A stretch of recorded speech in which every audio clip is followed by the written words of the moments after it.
તો sir last એપિસોડમાં આપણે ઇન્વેસ્ટમેન્ટ કેમ કરવું જોઈએ અને ક્યાં ક્યાં કરવું જોઈએ એની વાત કરી. આપણે મ્યુચ્યુઅલ ફંડની પણ વાત કરી, એસઆઈપીની પણ વાત કરી, રિસ્ક અને રિટર્નની પણ વાત કરી. પણ હવે મારો પ્રોબ્લેમ છે ને એના પછી શરૂ થયો છે. મેં વિચાર્યું કે હું ઇન્વેસ્ટમેન્ટ તો કરું, પણ મેં જ્યારે બજેટિંગ કર્યું ને મારું આખા મહિના, તો ઇન્વેસ્ટ કરવા માટે કંઈ બચતું જ નથી, બધું તો ખર્ચાઈ જ જાય છે. તો હવે આ પ્રોબ્લેમનું કંઈક સોલ્યુશન આપો.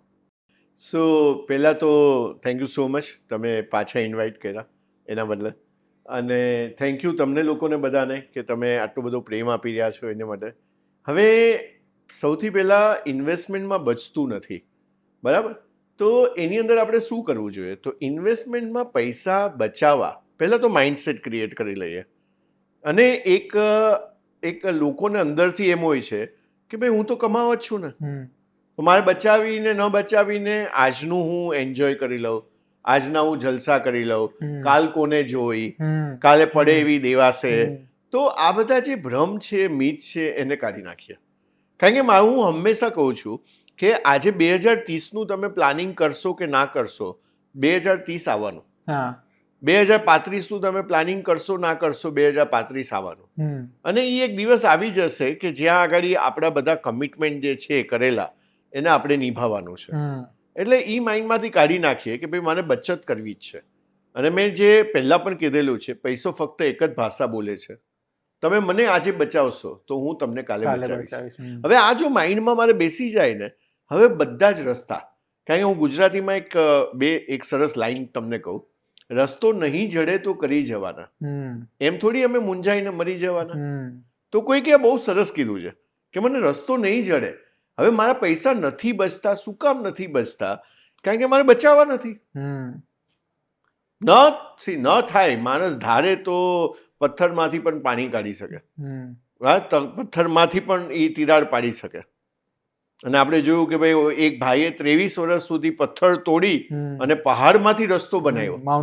માઉન્ટેન મેન આપણે એને દશરથ માંઝી કીધું ને એના પરથી તો પાછી મૂવી બની ગઈ, Manjhi the mountain man, Dashrath Manjhi. તો માણસ ધારે તો શું ના કરી શકે? એટલે પહેલાં તો તમારે આપણે નક્કી કરી લેવાનું છે સાહેબ કે ભાઈ મારે શું કામ સ્વતંત્ર થવું છે, મારે શું કામ આજે આઝાદ થવું છે, મારે શું કામ મારા ફ્યુચરના પ્લાનિંગ કરવા જોઈએ. એ જ્યાં સુધી, અને આપણે હ્યુમન સાયકોલોજી છે, આપણું માઇન્ડ એવું છે કે જ્યાં સુધી આપણે એકદમ પાછળ ફોર્સ ક્રિએટ નહીં કરીએ, એક મોટો વાય ક્રિએટ નહીં કરીએ, શું કામ, ત્યાં સુધી આ નહીં થાય. તો પહેલા તો આપણે કરી લો, પછી તમને બહુ રસ્તા મળશે. અને સાયમન સિનિક કરીને એક બહુ લીડરશિપ કોચ છે, એ બધા મોટા એપલને બધાને કોચ કરે છે, બધી મોટી મોટી કંપનીઓને કોચ કરે છે. એને એક ગોલ્ડન સર્કલ આપ્યું છે. હવે આ ગોલ્ડન સર્કલ શું છે કે ભાઈ આ બધા મોટા મોટા કેવી રીતના થાય છે? એ માણસો હોય કે કંપની હોય, કારણ કે કંપનીઓ માણસો જ ચલાવે છે, તો એ કેવી રીતના મોટા થાય છે? સો મેં એને પહેલા એમ જ કીધું કે ભાઈ decide your way, how will follow.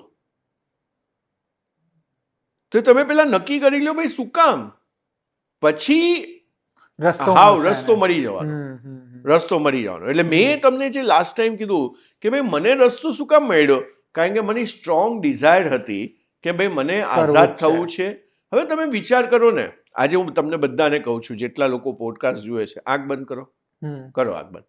હવે વિચાર કરો, મેં તમારા બેંકમાં તમારી જરૂરિયાત પ્રમાણેના 5 કરોડ 10 કરોડ જે પણ તમારી જરૂરિયાત છે એ મેં કાલે બેંકમાં નાખી દીધા. હવે તમે કાલથી શું કરશો? એક ગાડી લઈ સૌથી પહેલા જે મારે લેવી છે, જે 2 કરોડની આવે છે, બરાબર, શું કરશો તમે કાલથી? વાપરી નાખીશું. હા, એટલે પણ તમારી પાસે હવે આખા જીવનના પૈસા છે, તો તમે કાલથી શું કરશો? અને ઈ જો તમને આન્સર મળે છે તો ઈ જીવન છે.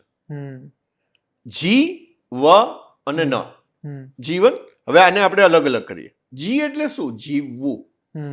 હવે આપણે રિયલમાં જીવી રહ્યા છે કે આપણે ઓલા બળદ ગાડાની જેમ, ઓલું જે આપણે ઓલું કહે ને ઘાણીનું ઓલું બળદ છે એમ આપણે ગોળ ગોળ ફરી રહ્યા છે આપણે? તો જી એટલે જીવવું, વ એટલે વધવું, અને ન એટલે નમવું. તો આપણે આ જીવનમાં જીવી રહ્યા છે, વધી રહ્યા છે, નમી રહ્યા છે. તો આ બધા જે સવાલોના જે એને ઇન્ક્વાયરી કહેવાય. પણ આ તમે ક્યારે તમે પૂછી શકો, કરી શકો, ક્યારે તમે જીવી શકો, કે જ્યારે તમે આ મેઇન માંથી હમ. તમે મુક્ત થાવ, હમ તમને ખબર પડે કે મારા પાસે જીવવાના બધા પૈસા આવી ગયા છે, હું કાલથી શું કરીશ, હમ.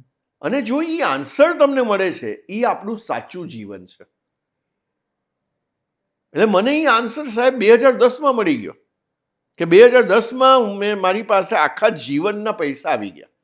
તો 15 વર્ષથી તો હું આઝાદ છું જ, પણ બાકીનું જેટલું મારું જીવન છે, હમ. મારે કોઈ રૂપિયાની ચિંતા કરવાની જરૂર નથી.